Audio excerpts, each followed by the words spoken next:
Ja, grüß euch benannt und einen sakrisch guten. Jetzt Kasperl. Leid, wir scheren mal wieder aus. Ne? Waren jetzt wieder ein paar reine Videos dabei. Hier geht es im weitesten Sinne um Reini, aber es ist kein Video von Reini. Ja? Wir schauen uns heute an von Moshi heißt er, glaube ich. Die Suche nach dem neuen Drachenlord. Das ist ein kleiner Kanal. Ich habe gerade geschaut, der hat irgendwie 8000 Abonnenten hat.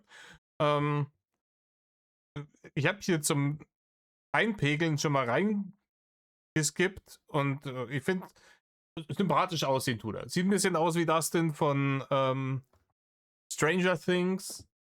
Und den Charakter habe ich gefeiert, weil er hatte bei mir gleich mal ein Stein im Brett. Aber schauen wir mal. Schauen wir mal, dann sehen wir schon. Das Thumbnail zeige ich euch jetzt bewusst noch nicht. Dann sind nämlich die potenziellen Kandidaten für die Nachfolger unseres großartigen Kalorienkardinals noch ein bisschen eine Überraschung für euch. Bevor ich irgendetwas mache, muss ich mich entschuldigen. Ne? Muss ich mich entschuldigen, und zwar einmal bei Maller, dass mir sein bürgerlicher Name Daniel Richter nicht eingefallen ist. Es gebührt einer solchen Legende des Drachengames nicht, dass ich hier seinen Namen vergesse. Aber vor allem, das tut mir ganz besonders leid, möchte ich mich entschuldigen beim guten Troll Lindemann für die seelischen und sicherlich auch körperlichen Schmerzen, die ich ihm zugefügt habe durch diesen blasphemischen Akt des Vergessens dieses Namens. Es tut mir fürchterlich leid. Okay, in diesem Sinne. Nein, hockt euch her, sagen wir mehr. Reißt euch Häube auf. Mehr ging an einer in vielleicht den nächsten Rainer. Wir schreiben den 2. Juli des wunderschönen Jahres 2011 in einem kleinen Dörfchen nahe Nürnberg. Wo genau, fragt ihr euch? Die Welt Okay, wir gehen tatsächlich zu Adam und Eva zurück, zu Rudi und Rita. hier ist noch in Ordnung, denn 2011 war wohl das letzte normale Jahr, welches dieser Ort hier jemals erleben würde. Das würde sich aber schleunigst ändern, denn das hier ist die Drachenschanze, das Haus des Drachen. Er hat jetzt wirklich einfach komplett die ganzen Bilder und alles hat er komplett aus aus der Counter-Strike-Map genommen, oder? Aber es ist schön, Counter-Strike-Map, da steht unten der Fort Blue, den hat man anscheinend dann auch noch mit dazugefügt, ja, der Rudi A4. Das ist viel Liebe zum Detail. Ja, auf unbesiegt ewig.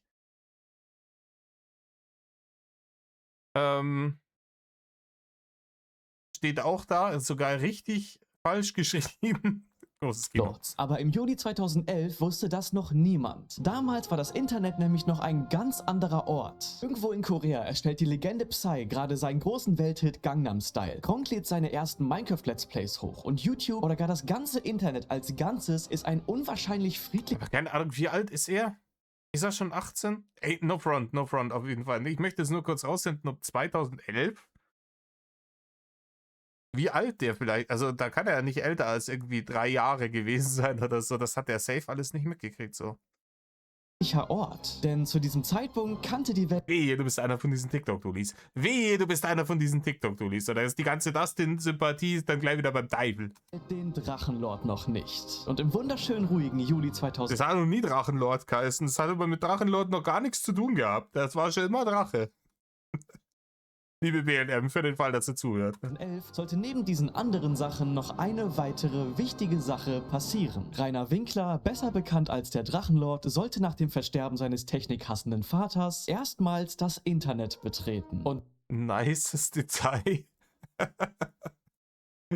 Aber ja, kurz, knackig, auf den Punkt. Ja. das, was als ein etwas komischer, Metal-liebender Kauz anfing, sollte ein neues Kapitel... Schlager. Er liebte Schlager. Metal hat er als Metal zum Zweck hat er das benutzt, um sich in eine Subkultur reinzecken zu können. Er liebte schon immer Schlager. der deutschen Leitkultur eröffnen. Und was folgte, war die komplette Zerstörung eines kleinen Dorfes in Emskirchen, die ungefilterte Seite einer ganz besonderen... Ja, das hat's ein wenig übertrieben, oder? Die komplette Zerstörung des Dorfes. Das Dorf, das steht ja noch. Zerstört ist ja mehr oder weniger nur die Schanze. Ne? Und vielleicht die ein oder andere Parkbank, die irgendwelche Deppen irgendwie auf dem Pilgerpfad vandalisiert haben. Aber das Dorf zerstört ist jetzt ein bisschen hochtrabend formuliert, hätte ich gesagt gehabt, ne? Ist ja Gott sei Dank, ne? Es war ja Gott sei Dank kein metastasierender Tumor. Das ist ja alles hier schön auf dem Altschauerberg 8 geblieben. Aber dann stellt euch vor, der hätte andere Leute auch noch dazu inspiriert, in dieses Dorf zu ziehen, die so sind wie er. Hohoho. Man will sich's gar nicht vorstellen. anderen Person, verteilt auf Millionen von Clips und Memes, der Bau einer Pilgerstätte, wie sie Deutschland noch nie gesehen hat, und die Geburtsstunde der größten deutschen LOL-Cow. Und seitdem ist einiges passiert. Die Drachenschanze in Emskirchen wurde, nachdem der Lord sie für 70.000 Euro verkauft hat, abgerissen und damit war der Drache erstmal raus aus seinem Nest. Seitdem schwört Rainer Winkler. Das heißt Hort. Kollege, das heißt Hort. Und bitte lass dieses Video zu Ende spielen. Ey, bitte lass ihn dieses Video zu Ende spielen. Das war ein wunderschöner Tag in Nürnberg. Schön, die Sonne hat geschienen. Überall in Deutschland umher und zieht in jedem Ort, an dem er sich aufhält, die komplette Aufmerksamkeit auf sich. Aber die goldene Zeit des Drachengame, die ist schon lange vorbei. Und auch wenn gerade während du dieses Video hier siehst, das jährliche Schanzenfest zu Ehren des Lords stattfand, Ja, auch das jährlich Schanz. Ich habe neulich auch wieder irgendwas gehört, wo irgendjemand gesagt hat, ja, seit 2018 wird da regelmäßig, nein, seit 2018 wurde da überhaupt nichts regelmäßig gemacht. Hä?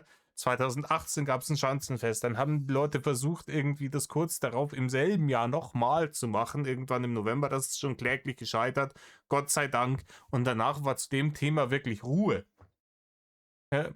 Jährlich passiert es erst seit letztem Jahr, seitdem also diese Schwachmaten, die du jetzt da im Bild siehst, sich dazu entschieden haben, zu sagen, oh, keine Ahnung, seit dem der Wongler hier aus der Schanze rausgewongelt ist, sind mir irgendwann mal 3 Sackhaare gewachsen. Deswegen gehe ich jetzt dahin und mache den wilden Otto. Ne? Das jährliche Schanzenfest am Arsch. Es gab ein Schanzenfest 2018 im August und das war's. blicken alle, die sich um den Rainer Winkler und das Drachengame scheren, auf eine leere Hülle von dem zurück, was die guten alten Zeiten waren. Und weil das Internet hungrig auf das Blut einer neuen Person ist, muss langsam etwas Neues her. Ich weiß gar nicht, dieses Drachengame war ja wirklich nicht deswegen so lange so konstant, weil das Internet hungrig auf das Blut einer neuen Person war. Sondern es war deswegen so, weil Rainer so hungrig auf die Aufmerksamkeit und wenn sie noch so negativ sein sollte, des Internets war. Und er immer wieder neue Dinge getan hat, um... Ja, Oder besser gesagt, jemand Neues. Denn seit dem Abriss der Schanze gibt es ein Drachenlord geformtes Loch in YouTube Deutschland, welches Drama-Channels und Zuschauer kläglich versuchen zu füllen. Und in diesem keine Ahnung, ich weiß nicht, wer jetzt hier der neue zum neuen Drachenlord gekürt wird am Ende. Aber also sagen wir mal, eher negativ-satirischer Content wird in der Drachenlord-Richtung bleiben und ansonsten versuche ich hier mehr allgemein interessante Sachen zu machen. Ne? In diesem Video werden wir uns genau dieser Frage widmen. Denn obwohl ich weiß, dass es geradezu an Gotteslästerung grenzt, diese Frage zu stellen, weil es natürlich niemals einen echten zweiten Drachenlord geben wird, muss diese Frage dennoch gestellt werden. Wer wird der neue Drachenlord? Denn wenn Tim Guillot zum Das ist das Problem, ne? Das ist wie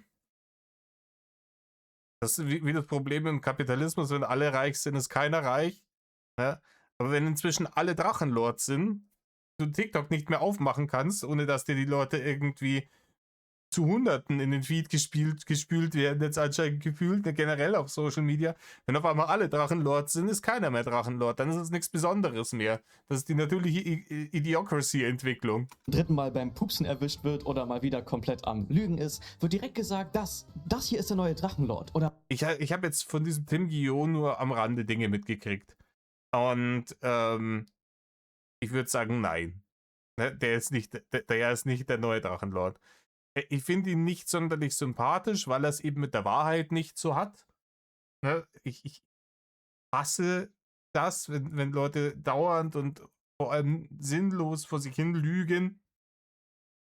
Aber der neue Drachenlord im Leben nicht. Und ich glaube, der lügt auch viel, weil er safe da durch seine Krankheit, die er da hat, sein ganzes Leben lang tatsächlich fürchterlich gemobbt wurde.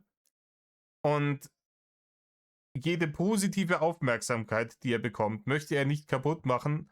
So kann es ich mir erklären. Und dann denkt er sich, oh mein Gott, ich muss jetzt irgendwas Interessantes dazu sagen oder irgendwie zu tun, als wüsste ich, wovon hier gesprochen wird. Weil ansonsten finden die mich nicht mehr toll und dann gehen die und dann habe ich nie wieder positive Aufmerksamkeit in meinem Leben.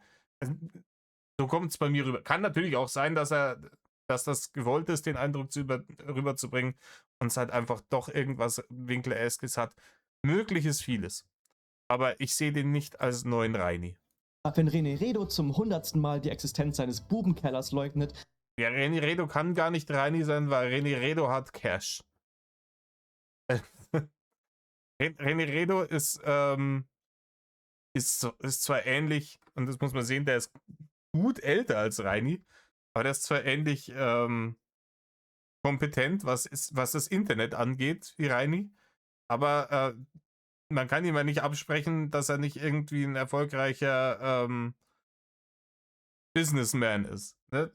Die peinliche Selbstdarstellerei im Internet, ne, sei ihm dann auch vergönnt und ich glaube, der kann das auch wegstecken, weil er ja nicht irgendwo im St. Nimmerleinsland irgendwo in so einer Schanze sitzt und von Almosen, von irgendwelchen Leuten, die nicht ausstehen können, leben muss, darauf angewiesen ist, so wie ein gewisser ehemals mittelfränkischer Influencer.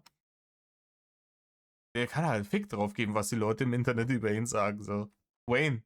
Dann heißt es erst recht. Das ist der neue Drachenlord. Und wenn Sakultendo, naja. Den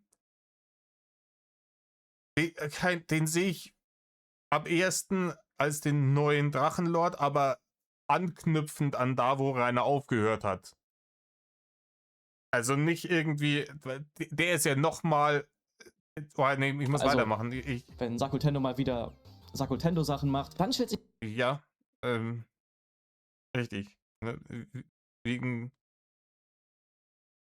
Das ganze Internet die Frage, warum ist der Kerl noch nicht im Knast? Und das fragt man sich, aber ich will auch seine Fresse nicht mehr sehen, bitte. Und wichtiger, wer wird der Thronfolger des Drachenlords und damit das Erbe des Drachen beanspruchen? Also, in diesem Video werde ich der Frage auf den Grund gehen, warum das Internet so... Wie gesagt, es gibt zu viele. Reini war damals jetzt nicht der einzige Depp im Internet, aber so halt der prägnanteste Depp im Internet. Und das hat er wie mit Deppen-Content, es funktioniert mit Deppen-Content genauso gut wie mit gutem Content. Einer hat halt Glück und der Richtige sieht das und der ist super begeistert und zeigt das 50.000 anderen Leuten. Irgendeiner sieht das, der den Stein ins Rollen bringt. Und wenn dich halt keiner sieht, sei es drum. Damals gab es halt nicht so viele und da war Rainer halt derjenige, auf den dann die Aufmerksamkeit gefallen ist und hat halt wie Arsch auf einmal gepasst. Heutzutage, wie gesagt, das Internet ist voll mit solchen Gestalten. Es ist nichts Besonderes mehr. So scharf auf einen neuen Drachenlord ist und wer der Thronfolger des Drachens werden könnte. Aber zuerst einmal macht es Sinn, die Frage zu beantworten, wieso die Welt überhaupt so hungrig darauf ist, einen neuen Drachenlord zu bekommen. Und ich weiß nicht, ich kann auch ohne einen neuen Drachenlord leben. Mir wäre es lieber, wenn es weniger solche Gestalten gäbe. Ich sag's euch, wie es ist. Klar, ich mache immer noch gern meinen Reini-Content, so. Aber das heißt ja nicht, dass es da von der Sorte noch mehr geben soll. Ja, oh mein Gott. Kommt er denn? Oh. Entschuldigung, eine kurze Unterbrechung. Jemand muss getröstet.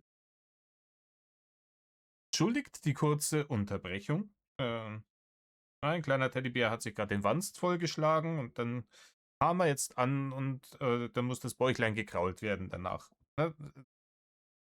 Knecht, komm und kraul meinen Bauch. Jetzt ist er zufrieden. Weiter geht's im Text. Richtig, ich will gar nicht mehr von der Sorte. Ich will, dass die Menschen generell schlauer werden. Dass es weniger davon gibt. Sowohl im Internet als auch im Real Life. Ich möchte, dass die Leute ihr Gehirn benutzen. Und das will ich. Ich will ja nicht. Wie kann man das denn wollen, dass es mehr davon gibt? Und dafür muss man etwas in die Vergangenheit blicken. Und ich gehe übrigens an der Stelle etwas davon aus, dass ihr alle mit der Lore hinter Rainer Winkler vertraut seid, denn spätestens... Ja, davon gehe ich auch mal aus bei mir auf dem Kanal. nachdem Jules 5 Millionen Aufrufe mit dem Drachenlord-Video Wie? Das hat echt 5 Millionen Aufrufe inzwischen Zeit. Na dann. gemacht hat, setze ich die Geschichte hinter dem Lord als Grundlektüre für diese Vorlesung voraus. Denn abgesehen davon, dass der Drachenlord Lustig, dass man jetzt YouTube-Videos schon als Lektüre bezeichnet. Okay, alles gut. nun mal eine sehr interessante Karriere hatte, war er auch dafür verantwortlich, dass während des Drachengames tausende Videos über ihn produziert wurden, die allesamt Massen an Klicks generiert haben. Und das hat natürlich dafür gesorgt, dass sich zum Teil ganze Kanäle ausschließlich mit dem Drachenlord und seinen komischen Aktionen beschäftigt haben. Und damals fing alles an damit, dass Leute Wie man das nur machen kann. Einen ganzen Kanal, wo man sich nur mit ihm beschäftigt. Nee, das ist ja übertrieben. lustige Clips und Fail-Compilations aus den Videos und Streams von Rainer Winkler gepostet haben, damit man sich als Community darüber lustig machen konnte. Nachdem sich die Situation jedoch mehr und mehr zugespitzt hat und der Drachenlord halt legit angefangen hat, strafrechtlich relevante Aussagen zu tätigen, indem er halt zum Beispiel seine Hater bedroht hat oder anfing, nicht jugendfreie Fantasiegeschichten mit dem ganzen Internet zu teilen, ging Ja, also nicht nur, der ist ja nicht nur verbal oder durch sowas, durch Aussagen irgendwie strafrechtlich relevant geworden, sondern halt vor allem das durch halt auch Taten, Pfefferspray etc. bla bla. Wir kennen die ganzen Storys, Taschenlampe und so weiter und so fort. Aber ja, hier wird das ein bisschen zu billig verkauft, ne? Also die Storys, da hätte man schon darauf aufmerksam machen müssen, dass die nicht nur nicht jugendfrei waren, sondern dass die halt auch stellenweise vielleicht in so einen strafrechtlich relevanten Rahmen reingehen, mit seinen Lichtlingen und der ganzen Scheiße, ne? die Videos über den Drachenlord eher in die Commentary- und Drama-Richtung, als dass sie einfach nur lustige Zusammenschnitte waren. Und mit der Zeit wurde das Drachengame und der Kult um den Drachen Also komisch, das ist dauernd irgendwie anscheinend nur auf Ofis Kanal unterwegs. Das sind ja lauter Ofi-Videos, oder? Das sind doch. Drachenlord immer größer und damit stiegen natürlich auch die Klicks, die diese Videos generierten. Es wurden zum Teil ganze Existenzen auf diesen Videos aufgebaut. Der heilige Ofenkäse zum Beispiel kann, so wie ich das einschätze, halt von seinem Channel leben. Und er hat auch angefangen als ein Drachenlord-Channel. Aber das hatte auch alles sein Nach mir offiziell. Nach mir, das sollte ich ja heute erwähnt haben. Grüße gehen raus. Ende. Denn nicht zuletzt ist es ja nun mal so, dass als der Drachenlord verschwand, auch die Themen für diese Videos immer dünner wurden. Und somit entstand nicht nur bei den Erstellern dieser Videos, sondern auch in ganzen Communities ein riesiges drachenförmiges Content-Loch. Und Ja, weiß ich nicht. Wie gesagt, ich mache ja auch immer noch so Sachen, sucht man sich irgendwelche alten, lustigen Sachen raus. Also bei mir ist, glaube ich, das Ende der Fahnenstange von möglichen Dingen, auf die ich reacten kann, noch nicht ganz erreicht. Aber ja, klar, irgendwann ist halt, haben wir ja schon mal gesagt, ne? Irgendwann muss halt auch Feierabend sein. Wenn man alles schon einmal reacted hat, dann fängt man nicht nochmal von vorne an. dieses Loch zu füllen, braucht es nun mal ein paar Testobjekte. Und 3 dieser wunderbaren Testobjekte, die schauen wir uns heute mal gemeinsam an. Geil, ich schwall schon seit 20 Minuten und jetzt geht's eigentlich erst los. Aber hey, bei ihm aber auch ein Drittel vom Video. Warte mal, hört ihr auch diese Musik? Bubensahne.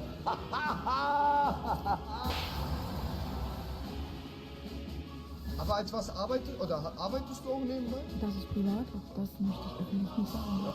Das ist Privatsache. Oh ja. An Montana Black, ich hab dich bei der Landesmedienanstalt gemeldet, weil du auf dem Instagram-Kanal kein Impressum hast. Ist auch das sein Kaschball. Aber zuerst einmal macht es Sinn, sich eine Maßeinheit zu schaffen, die uns dazu befugt herauszufinden, was die Charaktereigenschaften eines Lords sind. Natürlich muss der Thronfolger das Königreich angemessen führen können, um diesem wunderschönen Erbe würdig zu sein. Denn als jemand, der basically den ganzen Tag in seinem Zimmer vor einer grünen Leinwand verbringt, was mich, wie mir gerade jetzt auffällt, nicht viel besser macht als den Drachenlord. Naja, deine ist vielleicht wenigstens hoffentlich sauber und offensichtlich ja auch in Benutzung. Dass du jetzt den Greenscreen nutzt, um von dir ein Bild zu machen, zu erstellen, indem du vor einem Greenscreen sitzt, finde ich auch vorzüglich humoristisch gesehen. Habe ich mir die Freiheit genommen, das Ganze mal etwas genauer zu betrachten. Denn es gibt einige essentielle Eigenschaften, die alle unserer Wertenprospekte haben müssen, um Teil der Diskussion sein zu dürfen. Also, was? Also keinerlei Medienkompetenz, absolut kritikunfähig, kranker Narzissmus und sexuell abartig müssen sie sein. Aber keine Ahnung, von dem, was ich von diesen dreien weiß, dann musst du irgendwie so Fleischkugeln aus allen dreien zusammennähen, damit du auf alle davon kommst, ne?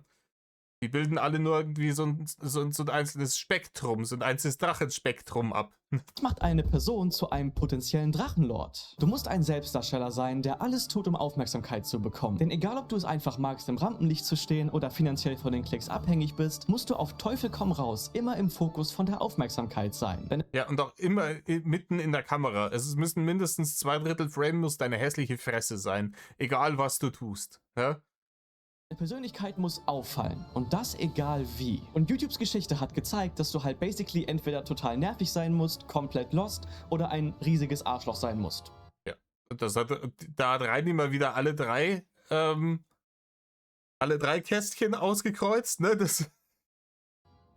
Oder halt alles von den 3 Dingen. Aber das Allerwichtigste der Eigenschaften ist, du darfst nicht verstehen, wie das Internet funktioniert und niemals aufhören, unabsichtlich Clips zu farmen und die Leute zu befeuern, die dich hassen. Und wenn ihr in letzter Zeit im Internet wart, fallen euch sicherlich eine Handvoll Menschen ein, auf die diese Beschreibung zutreffen könnte.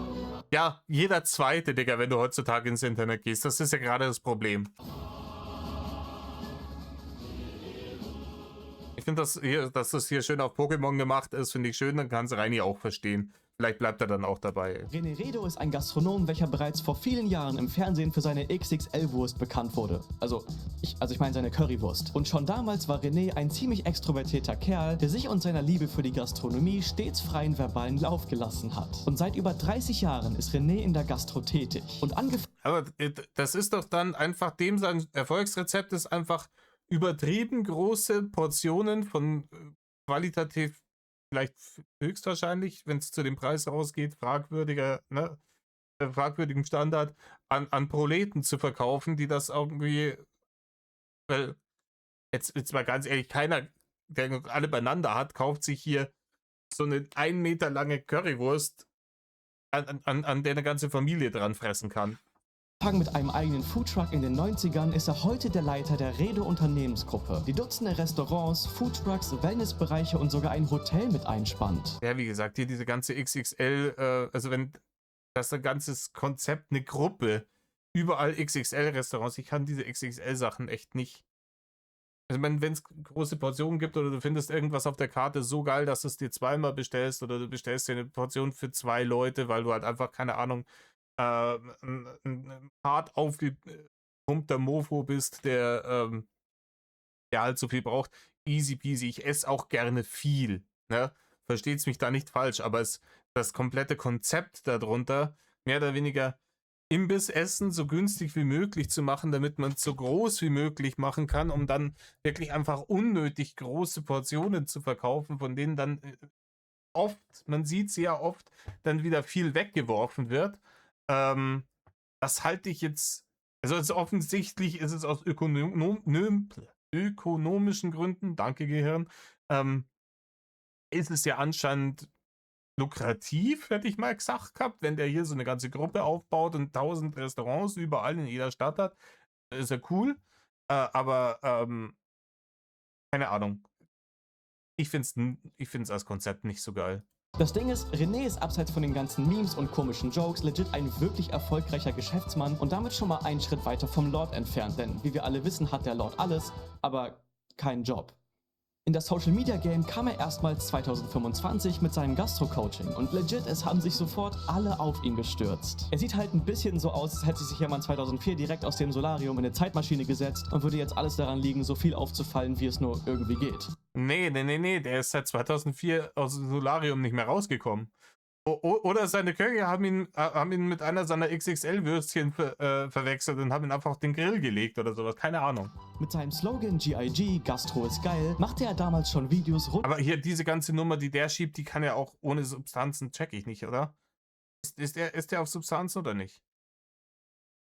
Um sein Gastro-Imperium. Also wenn der nichts zieht, ich meine in der Gastro, also wenn du in der Gastro bist und nichts ziehst, da bist du schon mal relativ selten unterwegs. Und wenn du dann so drauf bist und nichts ziehst in der Gastro, dann, also wenn er nichts zieht, Respekt, ne, dann muss der irgendwo anders eine massive Energiequelle in sich haben. Und direkt kamen Clips und Memes auf TikTok, die ihn halt komplett verarscht haben. Irgendwer hat dann angefangen darüber zu spekulieren, ob er Koks zieht oder ob er vielleicht in seinem Vorratskeller Buben einsperrt, um so an Sahne für seine Küche zu kommen. Das sind halt alles bodenlos lustige Jokes, die vielleicht für einige da draußen etwas zu weit gehen, aber für den Bubensahne-Chef René Redo ist das genau das, was er immer erreichen wollte. René hat angefangen, explizit mit diesen Jokes Content zu machen, hat die Memes repostet und damit probiert, Kontrolle über die Situation zu bekommen. Denn durch genau die Ja, keine Ahnung, du kriegst keine Kontrolle mehr über diese Situation. Du kannst da entweder so einfach so mitschwimmen oder es ignorieren, so das sind die zwei Sachen, die nicht im Desaster enden. Aber da versuchen irgendwie gegen anzugehen und da was dagegen zu sagen, im schlimmsten Fall die Leute doch zu beschimpfen, da wissen wir alle am besten, die beim Drachengame sind, wo das hinführt. Ne? Diese Memes, die ihn ein bisschen verarschen, kamen immer mehr und mehr Leute in seine Restaurants. Und durch seine riesen Currywurst, Pommes, Schnitzel, 5 Kilo Eisbecher-Deals etablierten sich Redos Restaurants legit als eine Art Pilger. Ja, auch so ein Schnitzel. Ja, toll, das ist ein großes Schnitzel. Das ist ein richtiges Monster. Wir merken die Parallelen, ne? So Reinis sind auch hart die Zielgruppe für den, oder? So 250 Kilo Brummer, die kein Sättigungsgefühl und keinen Geschmackssinn mehr haben, von Jahre des Maximalhedonismus, was Fressen angeht. Die ballern, oder? Stätte für Jugendliche. Und ich bin bereit zu wetten, dass deine Freundesgruppe da auch schon einen Trip hingeplant hat. Eine Sache jedoch, die rückt ihn um eine Ecke näher an den Drachenlord, als man vielleicht denkt. Und das ist sein Verhalten gegenüber seinen Mitmenschen. Und an der Stelle muss eine Sache gesagt sein. Er ist ein erfolgreicher Geschäftsmann, aber zwischenmenschlich ist er eine komplette Panne. Weißt du was? Du wirst mich niemals vergessen. Das verspreche ich dir. Würde ja keiner von mir denken, der einen echten Maybach fährt, dass ich eine gefegte Uhr trage. Das wird immer den Krebs abhalten, weißt du? Viel besser als jede Chemotherapie. Jetzt bin ich wieder hier. Hat er nicht gesagt. Hat er nicht gesagt, Digga. Schwierig, hätte ich gesagt. Und ich laufe jetzt hier nicht so schnell wieder weg, bis das Ding ja mal in die richtige Richtung. Und das Ding ist, Da ist jetzt hier auch da so ein, wie gesagt, hier in der René Redo-Story nur ganz oberflächlich drin. Ist da so ein Esoterik-Ding mit reingeflochten in die ganze Nummer, in das Redo-Game? Oh, das wird es deutlich unangenehmer nochmal machen. ist halt, genauso war das beim Lord auch. Er war ein von Grund auf unangenehmer Mensch, der sich selber nicht davon abhalten konnte, sich selber mit seinen Aussagen in die Kacke zu reiten. Nur ist nun mal ein kleiner Unterschied, dass René ein Multimillionär ist mit einem PR-Team und einem eigenen Medienunternehmen und der Drachenlord halt ein Loser von einem Greenscreen. Warte mal. Aber so viel René auch getrollt wird oder Clips auftauchen, in denen er wieder seine Mitarbeiter komplett vor der Kamera blamiert, Also wieder mit Gurkensohn. Dieses Gurkensohn-Ding werde ich auch niemals checken. Ich habe damals nicht gecheckt, warum der bekannt geworden ist. Ich check nicht, was der seit Jahren macht. Und ich weiß nicht, warum der immer wieder ins Internet kommt, wenn es ihm doch offensichtlich nicht gut tut. Ne?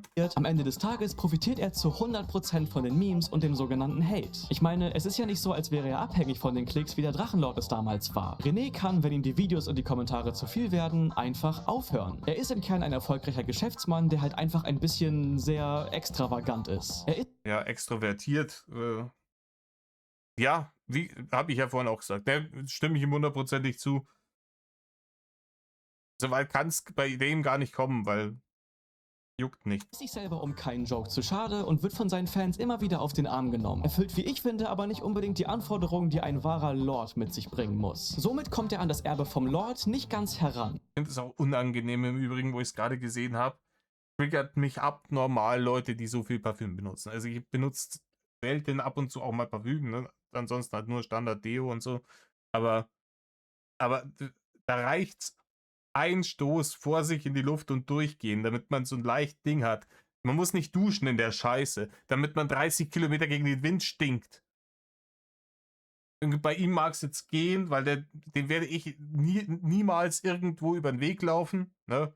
Aber es gibt ja auch irgendwelche Leute, die dieseln sich dann genauso da ein und steigen dann in die U-Bahn oder sowas. Und alle Leute müssen kotzen. Aber die nächsten beiden, die sind eine andere Diskussion. Spiel die Musik.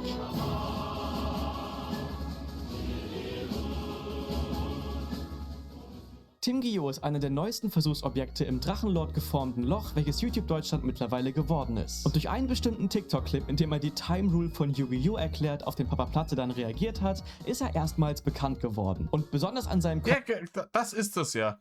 Ne? Wenn jeder Drachenlord ist, ist keiner mehr Drachenlord. Die Wahrscheinlichkeit, dass, wenn es so viele mögliche Kandidaten gibt, dass genau du der Dulli bist, ja, auf den hier so ein Papa Platte reagiert.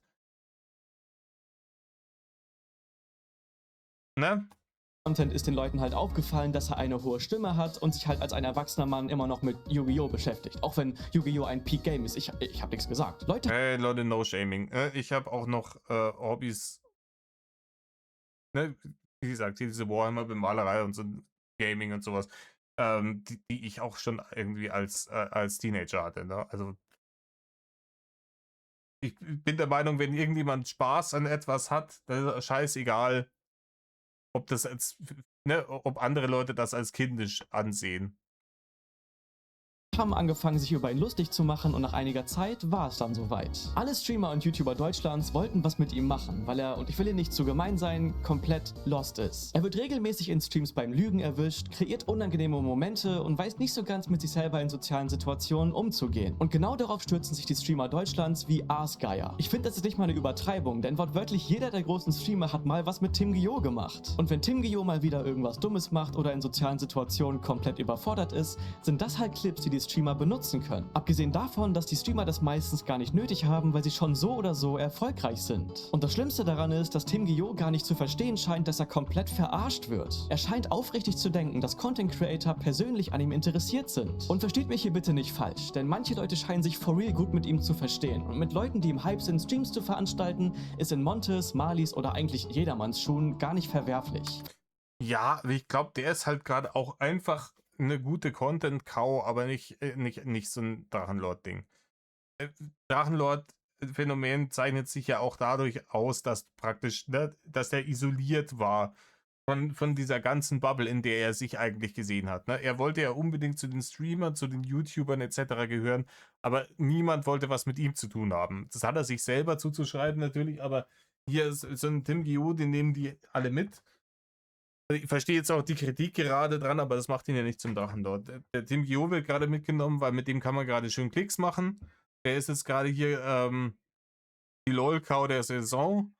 Und das hält sich jetzt hier wieder, wie hieß der andere Depp, der ihr Anzeigenhauptmeister. Das hält sich dann ein paar Wochen, vielleicht ein paar Monate und irgendwann denken sie, ja, nicht der Trottel schon wieder. Ey, komm, bringt den nächsten rein.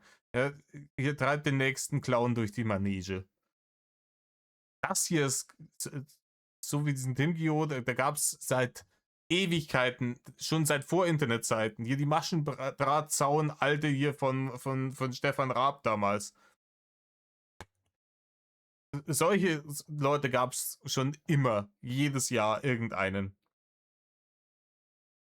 Definitiv nicht Drachenlord-Material. Verwerflich ist zu merken, dass Tim der Situation nicht gewachsen ist und trotzdem weiterzumachen, einfach um den Durst der Zuschauer zu stillen. Und das Ding ist, ich tue mir immer etwas schwer, da den Schuldigen zu finden, weil ja alle, und damit meine ich die Zuschauer, die Streamer, Tim Gio selber und auch Videos wie das, was ich hier gerade mache, dazu beitragen, dass Leute wie Tim immer weiter aufsteigen und zweifelsohne irgendwann wieder abstürzen werden. Auf der anderen Seite ist Tim Gio aber auch ein erwachsener Kerl, der das alles selbst entscheiden kann. Und genau das ist es, was so viele an den Drachenlord erinnert. Denn genau wie Rainer Winkler checkt Tim Gio nicht, dass er contentmäßig ausgezogen wird. Und praktisch jeder Zuschauer in seinen Streams einfach nur darauf wartet, bis er wieder Sidney Donkey Kong nennt oder in irgendeiner Lüge erwischt wird. Er ist ein lebender Clip. Und das Schlimmste an dem Ganzen ist, genau wie der Drachenlord damals steckt Tim Gio in einer massiven Zwickmühle. Er ist zu 100% abhängig von dem Hype, den Clips und den Streamern, die Content mit ihm machen. Ja, schon. Schon, aber das Problem wird sich dann von alleine regeln bei ihm in dem Moment, in dem die merken, okay, die Klicks gehen runter. Ne? In dem Moment, in dem hier, wer auch immer hier alles eingeblendet wurde, Monte, keine Ahnung, wie dieser andere Eierkopf da war, wer auch immer, ne? In dem Moment, in dem die checken, okay, der bringt keine Klicks mehr, dann melden die sich halt nicht mehr bei dem. Dann streamen die halt nicht mehr bei dem. Dann nehmen die sich den nächsten raus aus dem Schrank, den nächsten Prügelknaben, über den man sich lustig machen kann. Und ich schätze jetzt so einen Tim Gio nicht so ein, dass der dann, so wie ein Rainer, versucht, hier weiter sich da mit Gewalt bei denen reinzudrücken.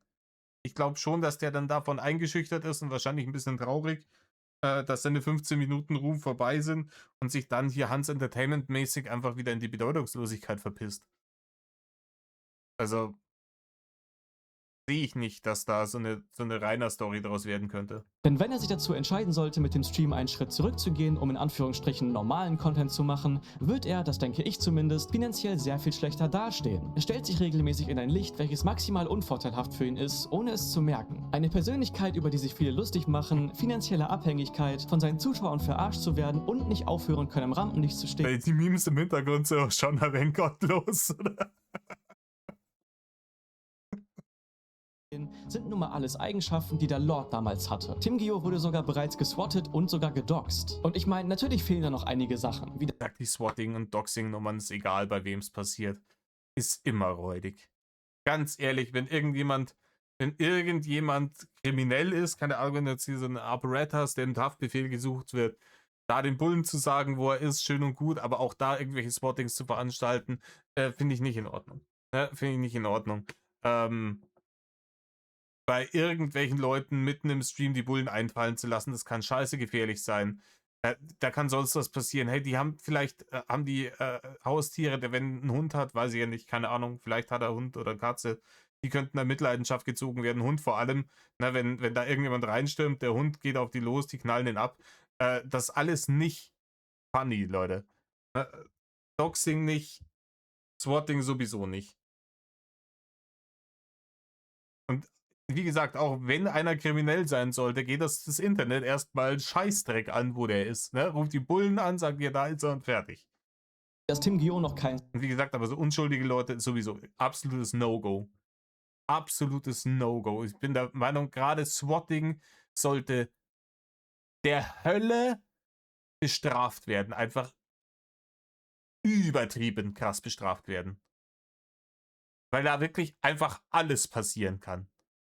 Zuschauer körperlich verletzt hat oder vor Gericht gehen musste. Aber wir müssen mit dem arbeiten, was uns gegeben wird, okay? Also kann man sagen, dass Tim Gio nahezu alle Eigenschaften erfüllt, um irgendwann potenziell der neue Drachenlord zu werden. Also fast alles, außer den Kontakt zu Minderjährigen. Wenn es doch nur eine Person gäbe, die das auch noch... Ja, trauriges Thema. Ja, hoffentlich ist das kurz gefasst. 3 Minuten? 2,5 Minuten. Okay, das halten wir durch. Ich will den Typen da eigentlich nicht sehen. Ich krieg überkrass Hassfilm, wenn ich den sehe. Ey, schlimmer als bei Reini. Und ich finde auch, keine Ahnung, die Reini-Nummer zumindest, bis er dann angefangen hat, hier seine Kommunensachen zu bringen und die Vorwürfe kamen und der ganze Dreck. Also bevor es so richtig krass wurde und auch rauskam, so was seine gefällt mir, wo er da auf seiner Hamster-Seite draufgeklickt hat, auf welche Sachen. Bevor die ganzen Sachen alle gekommen sind, konnte man da irgendwie noch was mit zugezwickten Augen noch was Lustiges draus sehen. Aber der Typ ist ja einfach der ist ja nur noch maximal unangenehm. Der macht ja nichts anderes von dem, was ich mitgekriegt habe, als die schlimmsten Dinge, die Reini vorgeworfen werden. erfüllt. Warte mal, hört ihr auch diese Musik? Sakultendo ist der wohl unangenehmste Kerl auf dieser Liste und wird, um euch einfach mal abzuholen, weil vielleicht chillt ihr nicht so wie ich, Also der ist wohl der wohl unangenehmste Kerl, Punkt.